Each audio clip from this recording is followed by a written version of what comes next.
กุศลในมันมีอยู่3ทางว่านะอันในก็หลีผู้ให้นั่นลองเฮ็ดกุศลในเก่าเฮ็ดเมื่อเฮ็ดอันกันเฮ็ดกุศลในไอ้จ้องมีเป็น3ทางว่านะหีนะมิสิมะปณีดะในว่านี้กุศลในพระเป็นเจ้าพ่อเพราะว่าหีนะก็ไหนมันตกเตียงกุศลสั้นทางเตียงมิสิมะกุศลสั้นทางกลางปณีดะกุศลสั้นทางสูงมีอยู่3สั้นไว้กุศลเนี่ยกุศลอันปอมาเป็นมาให้เนี่ยมันอิงกันละเนี่ยมันอิงเจตนาเฮาศรัทธาอันมีในองค์นั้นเสริเฮาในนี้น่ะกุศลมาเนี่ยนะมันย้อนไปเจตนาเฮาศรัทธาเฮาเนี่ยศรัทธามันในยุ่มยำโอ้ในเป็นกุศลตั้งดีในอันนี้อันเฮายุ่มยำในอันเฮายุ่มยำเดือพระย้อนพระเป็นเจ้าพ่อในเนี่ยพวกกูอันพ่ออันฝังนั่นเป็นพระเป็นเจ้านะอันนี้ก็เฮายุ่มยำเนี่ยตะล่าถ้าเป็นเจ้าพ่อเนี่ยให้เป็นกุศลให้เป็นอกุศลเนี่ยก็เฮายุ่มยำเนี่ยในเป็นลุงน้องตะเบสังพระเป็นเจ้าสังขารยานเขาแน่เนี่ยก็ในของเขาอยู่ยังไม่สังขารแล้วพวกโขเนี่ยอย่าไปก่อนล้อกันพวกโขนอนก็เหลือก้นนั่นนี่นั่นน่ะเพราะว่าสังขารในตั้งหมู่ตั้งก่อนนี่เนาะเดี๋ยวมือปันพระเป็นเจ้าห้องมาต่อถึงมือเลี้ยวเนี่ยอันนี้เป็นห้องว่าสังขารในสังขารในมันเป็นจิวมุกจิวกอเพราะว่าสังขารในมันเฉียงก็เหลียวเนาะเพราะว่าพวกโขเนี่ยมันเป็นเฉียงก็เหลือก้นนั่นเว้ยอันนี้เรียกเขาหลุดปอกจะลองได้นี่เนาะกำพ้องในพวกกอดด้วยพวกโกอันหมออยู่หมอกินมีเหเจ้าเหป้าว่าไหนเอากว่าเสดนาสถานดูเหี่ยวกำลังชุดมาหมุนเจ้าเจ้าในเมืองในสังขารเจ้าในเมืองในหลายๆพวกวันไหนพวกไหนเนี่ยเขาพี่ดอกเดี๋ยวนะพวกโกนวันนั้นมันเสียงป้าเลยป้านั่นเว้ยมือปันพระเป็นเจ้าก็มีอยู่เลยคนในเด็กดอกเฮิร์ดีหลายๆก็มันมีหลายเฮิร์ซ่าหลายๆก็มีหลายอันนี้ให้เนี่ยมันเป็นหลุดเลยล้อกันหมดนั่นน่ะเนาะมือปันพระเป็นเจ้าลุงน้องตะปีมันอันสอนไงวางไง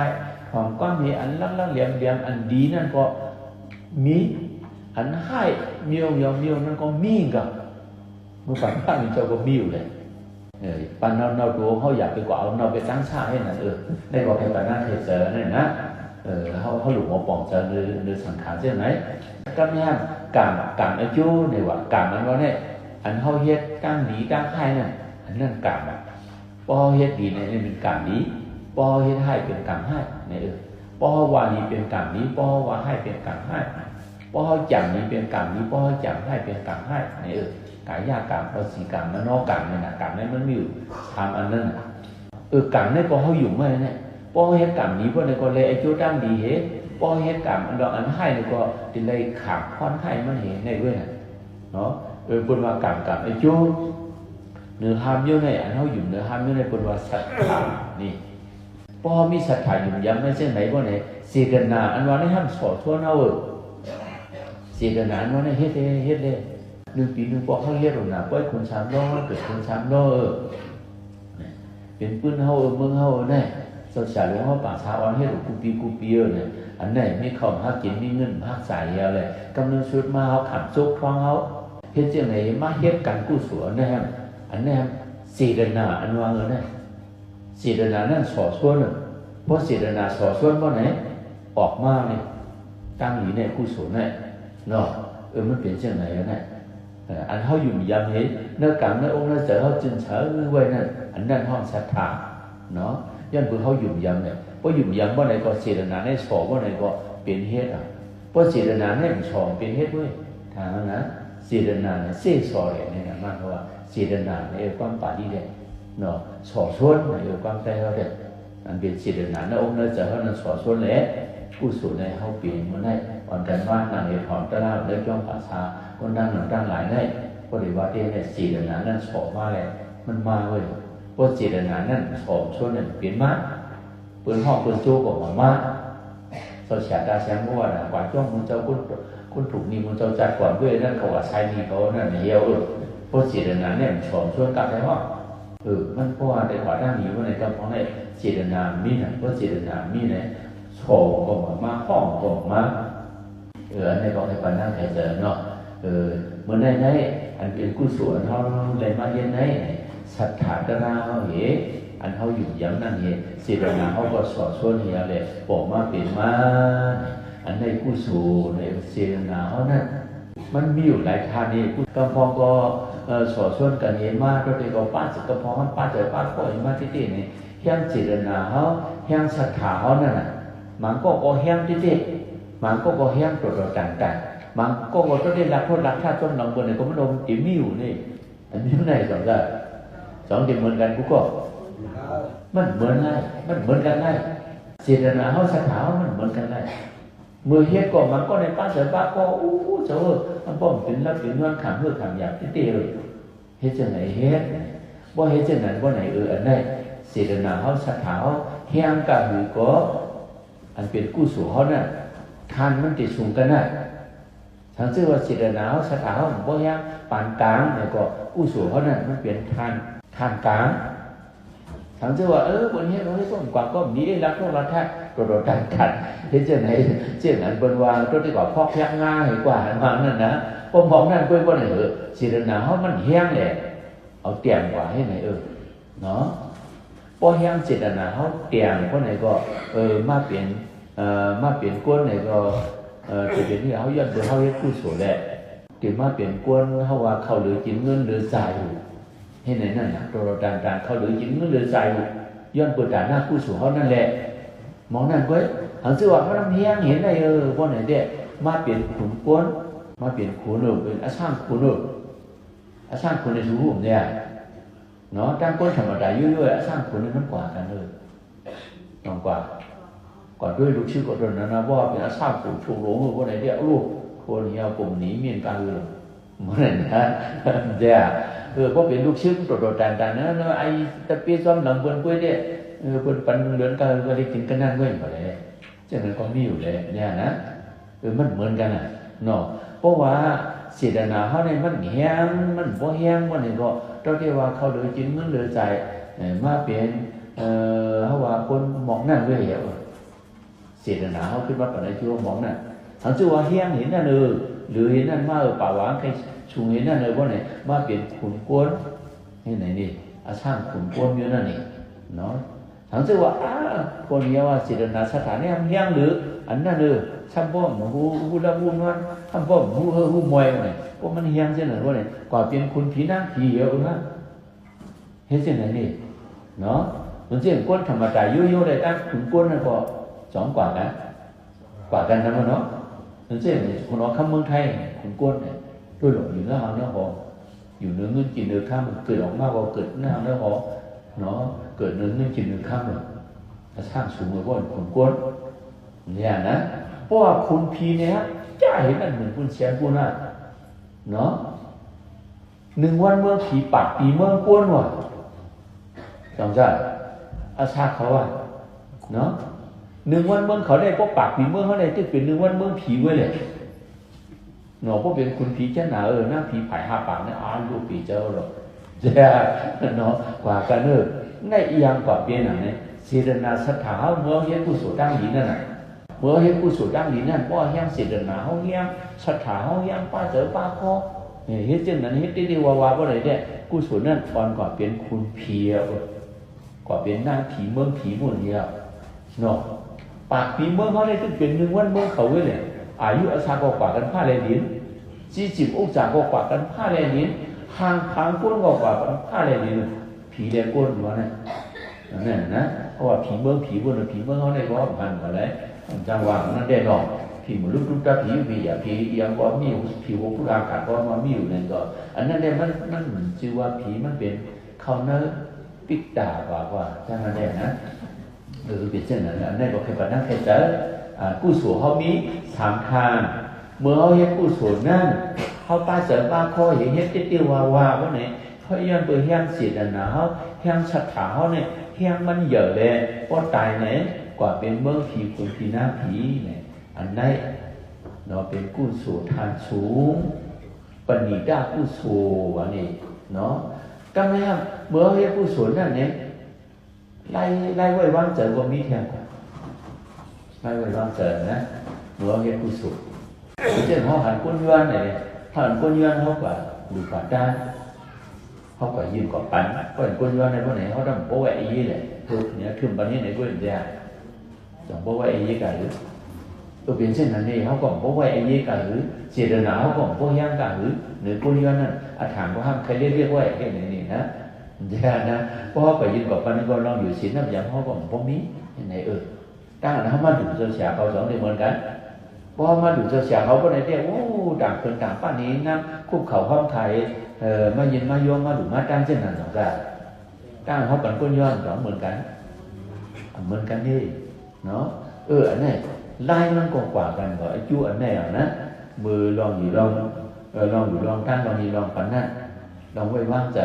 ก้อยหนากำพองในเลยว่าใครนาใครตาใครซื้อใครเชฟเฮ็ดเช่นนั้นเฮ็ดดูเนี่ยพอเฮ็ดเช่นนั้นครับไอ้จู้มันมาปันเอาทันเตียงบอกว่านี่ลองดูลองตั้งในเนี่ยเอาดูกำลังชุนมาดูเสาจ้องเนี่ยก็ใครดูอันมีอยู่ภายหน้าเปิ้นแน่ป้องกว่ามีน้ำจ้องน้ำเสียงบักใครดูเนี่ยก็หรือว่ามีนะ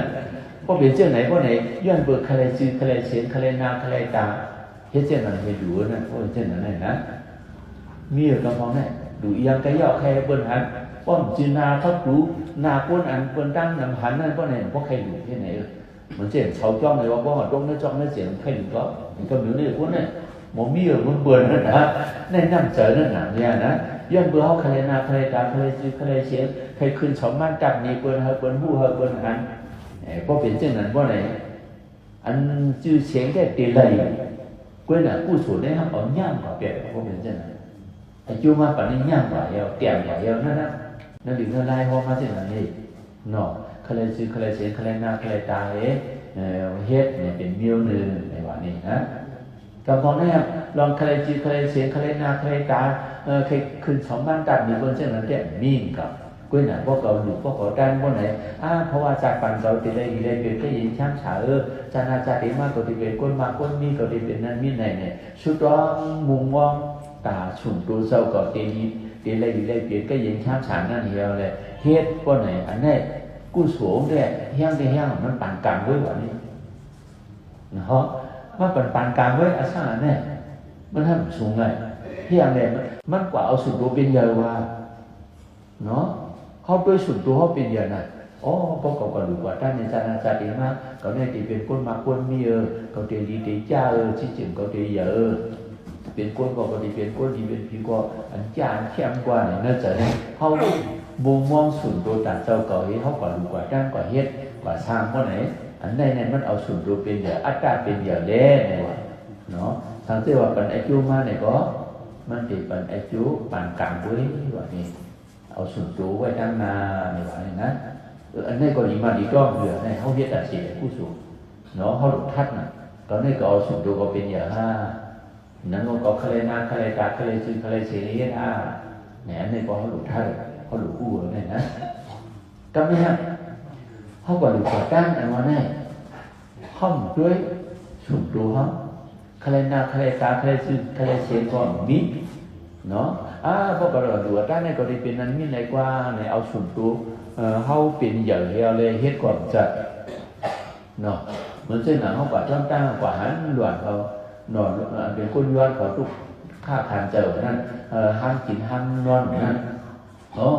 อันทุกข้าอันเขาทุกข้าอันกินอันย่าแม่น่ะคือเขาเดช่างฉาบดูช่างฉาบใจเขากว่าก็ดีกว่าเจดีปัญหาในปัจจุบันเนี่ยเขากว่าดูกว่าด้านเขากว่าดูกว่าด้านนั่นกว่ายืนกว่าปัญเหนั่นว่ากว่าเจดีปัญหาเขาเช่นนั้นเขากว่าเจดีเขาตาสะพ้องนะอันนี้ตาเขาตาสุนตัวก็เขาไม่เป็นอย่างเลยตาทะเลหน้าทะเลตาก็เขามีเลยอันนี้จอมนี้เขาจึงเขาในทุกข้านะเป็นอยู่ใกล้ย่อพวกเขากว่าหลุยมันเนี่ยเขาหลุดมันเขาเงินเหมือนว่าอะไรเนี่ยเขาก็ได้กินแล้วย่ำกว่าเขาปานหาอันเดือดนั้นไม่เขาก็ติดแขกติดดีกว่าเนี่ยเพราะว่าเจริญปันเขาเช่นเขาหลวอาบุเขากว่าหลุดตั้งมันเขาเช่นนั้นเพราะไหนตาสุนตัวเขาก็เขาหนักเนาะแต่ที่ได้เช่นเขาเลยนาเขาเลยตาเฮียอะไรขึ้นสมันตาก็เป็นอย่างนั้นนะเพราะให้เช่นนั้นเพราะไหนอันนั้นผู้สูงมันเป็นท่านชุมหวาวะนี่ดีอ้ามอันนี้ก่อนนะอันนั้นปารมีเมียผู้สูงพระร้องเขาสิบอกก้องเจ้าพระจอมยาเขาเนี่ยว่าเขาเรียกผู้สูงเนี่ยเขาเรียกเช่นนั้นวะนี่เนาะใครซื้อใครเสียงก็เขามีใครนาใครตาก็เขามี เนาะ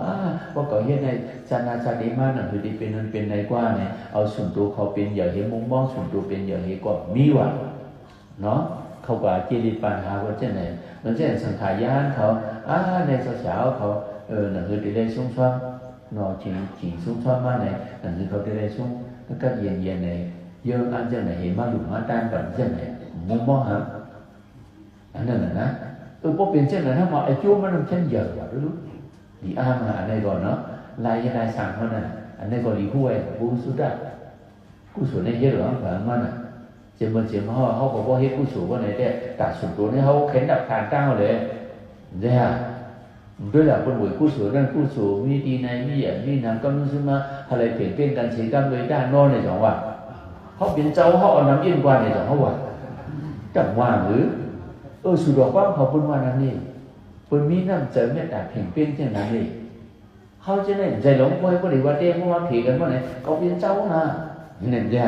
ใหญ่วางก็เขาพี่น้องกันอยู่นั่นเท่าไรว่าอุ้มเดียวลูกกว่าเป็นว่าผีกันเหมือนกันเขาอยู่นั่นเท่านั้นเขาเล่นน้ำมีรู้เขาหลุดเล่นน้ำมันแค่วันไหนมากเดียวแค่สุดรู้เขาเป็นอย่างนั้นกำนันนำมาสองวันนั้นเขาได้เฮ้ยสุดาโม่โม่เปลี่ยนเลยนะแต่ปองจุ่มอยากพูดสร้างเขาคนว่าเขาบอกเป็นผู้สูงอะไรเปลี่ยนกันเขาเหวี่ยงพูดสร้างที่เขาเอาน้ำเย็นวาย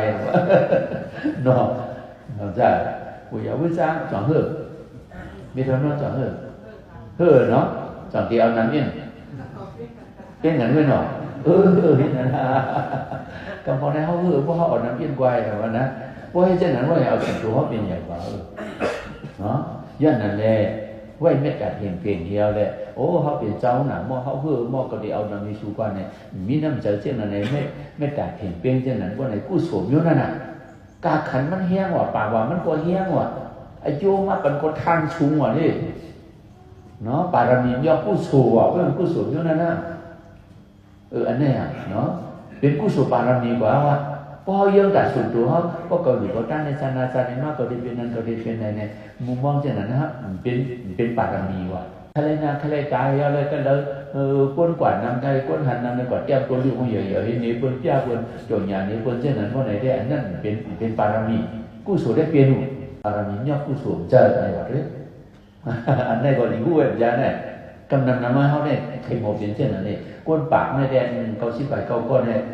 ใครเป็นเช่นนั้นครับเนาะเดี๋ยวดูว่าว่าใครเป็นเช่นนั้นนะเพราะว่าเขาไปเลยขอบด้วยข้อสั่งสอนอันได้ว่าเนี่ยเพราะได้ขอบข้อสั่งสอนอันได้เพราะไหนเนี่ย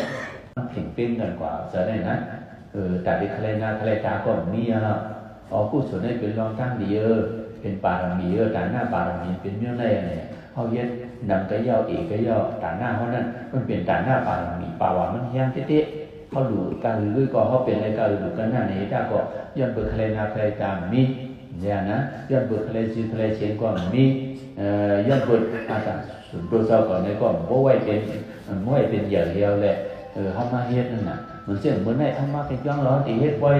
ก่อนการเอามาทุ่มบอกทางมีว่าเช่นไหนหนังสือตีทางมีการวิจารณ์คนหนังสือตีเจ้าเขาก็ดูพระเป็นเจ้าเฮ็ดเช่นไหนน่ะเนาะ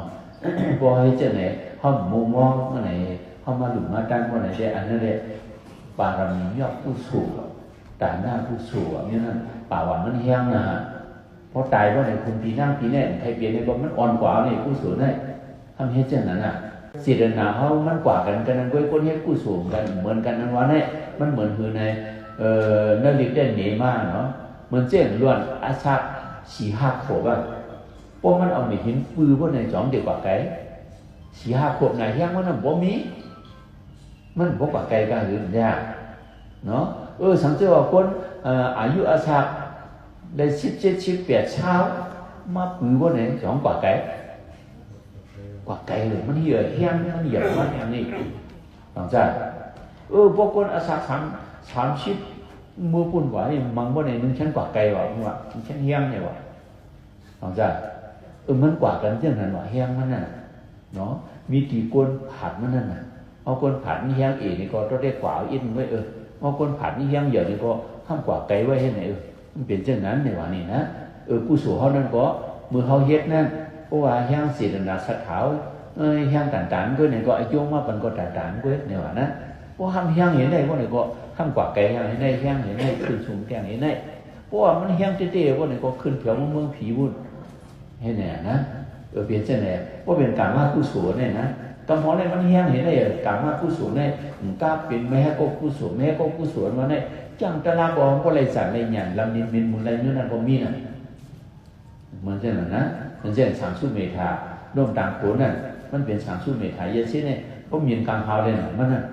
หน่อก็เปลี่ยนให้อันเขาคนธรรมดายุยให้กุศลเนี่ยกุศลมันนั่นเป็นแม่ก็กุศลเนี่ยเฮี้ยงเลยนะพอตายในเพียวกับเมืองสังมันก่อนนะผีเลยสังเนี่ยกว่ากันเที่ยงผ้าเลยลิ้นเนี่ยไหนเนาะคนเลยผีเนี่ยก็กว่ากันผ้าเลยลิ้นเราจะผีเลยสังเนี่ยก็กว่ากันในผ้าเลยลิ้นเนี่ยไหนมันอาสามันกว่ากันจังไหนย้อนนั่นแหละกุศลเลยมันมีจังไหนอันนี้ก็ปุถุสุดาเราให้ลองสร้างปุถุสุดาและธรรมะอันพระเป็นเจ้าหอมาอันนี้ก็อันกันมาไว้หมายไว้ต้องว่าเหตุเขาเห็นกุศลสัมแล้วเปิงเลยก็ย่อเขาหลุดทัดศีลนาเขาศรัทธาเขาพวกประการกว่าย้อนกว่าดูกว่าล้อมกว่าเฮ็ดกุศลเนี่ยเมื่อสร้างศีลนาเมื่อมีบอกกาถือเขาหลุดทัดนั่นน่ะเพราะว่ามันก็ได้มีเอกเว้ยว่าเลยก็เมื่อไหร่เด็กมันเจ้าล้วนสี่ห้าขบผัดมาหินเว้ยมันกว่าไกลๆเนี่ยเขาหลุดป้องเธอเจ้าไหนนั่นน่ะเนาะไอ้โจมาปัดว่ามันเด็กบ่ยังกาถือเนี่ยก็ได้เขาเลยกินเงินหรือจ่ายก่อนเนี่ยเพราะเขาหลุดล้างไอ้เจ้าเขาเนี่ยว่าเขาจัดที่ล้างไอ้เจ้าเขาขาดไอ้เจ้าเขานั่นเขาหลุดขาดไอ้เจ้าศีลนาเขาศรัทธาเขาตั้งเฮ็ดตั้งสร้างเขาอันนั้นเหตุตัวเองเนี่ยว่านะพระเป็นสวรรค์เนาะว่าเหมือนเช่นเจ้าคู่ว่าเขาสั่งเขาเช่นนั้นปนยังสถาปนอย่าที่เต้หลังจากกว่าเข้ากำตะล่าเนาะดีกว่าแทบดีกว่าเข้ากำแค่6 ปีในห่างมุ้งได้ถอดดูยิ่งเห็นนู้นไปยิ่งอ่ะยิ่งว่านะมือกำป้วน3 ปี3 เดือน3 วันเนี่ยยากมันอธิษฐานเขาทำนะก็แน่เด็กเขาแค่6 ปีในวันนี้ก็มองมันหลักอยู่ในยิ่งตรงนี้ดีกว่าเขาก็เลยได้ไปทั่วนะที่จังนั้นอ่ะเส้นชาด้วยหรอ2 เฮียงพอเปลี่ยนให้เขานอนจ้องขึ้นไว้เขาเนี่ยเปลี่ยนอยากเลยลองใจพอนอนจ้องขึ้นไว้นึกว่า3 เดือนต้องกว่าอะไรกูชินะก็มองกว่าแก่เอาหูหางไปเลยลองใจพวกเปลี่ยนอันเป็นเจตนาสถานร้านจะคู่ว่าง2 กว่ากันไอ้โจมากกว่าเราสั่งดีกว่ากันมันไหนเนี่ยนะเห็นมันเคยเจอนะnó đây quả cho chờ quả cầm chín văn cho cầm phóng này quả văn đoạt hết chín này có biết để tỏ ní mía cầm phóng này thân trời quả qua này văn đoạt hết chín này còn mía cầm phóng này quả hết đơn tuyển môn quả hết đơn sinh viên môn này quả hết con trẻ cô trẻ tháng có cô quả hết tôi rồi đang như nó cô chọn tìm môn gần còn chạy chúa mà còn chọn tìm môn gần nàyมันเหมือนอะไรนี่ตั้งเฮ็ดนี่นี่นั่นสองว่าพี่น้องออกกล้องอยู่กันก็เหมือนกันไรอันว่าเนี่ยมันกว่ากันจังไงกว่าตั้งเฮ็ดจังไงเนาะอย่างนั้นแหละขาดไอ้จีดูเขาเสยเขาด่าเสียบ่เขาที่เฮ็ดกุศลตั้งมีบ่ไหนเขาคะแลไอ้โจอย่าไอ้โจนำเจ้าหือเขาใครเป็นคนเจ้าหือไหนก็เขาหลุดหนอสอบพ้นศีลนาเขาศรัทธาเขาเฮ็ดเขาหลุดเฮ็ดไหนบ่ผู้ไว้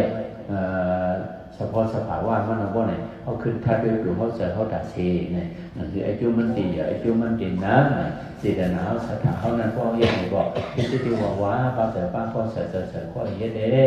ใครบ้านนั้นใครเจอหนังไหนเสียหนังไหนอันใดอยู่ในการตั้งอยู่ตั้งมือตั้งวันเมื่อไหร่เลยสังอันใดพ้นภาษีศีละอันใดฝังยินตราจะในเลยสังอันใดไม่มาสร้างกายกุศลอย่าวิสร้างกุศลดังเส้นเส้นในเลยสังเพราะฉะนั้นก็มันจะมันแถมมันจ่อยแต่อะไรบางอย่างฟูอย่างนี้ปฏิกติเตียนมีเพียมีเช่นนั้นทางผามันดังว่าดังเส้นสากรรมเลยด้านเนาะ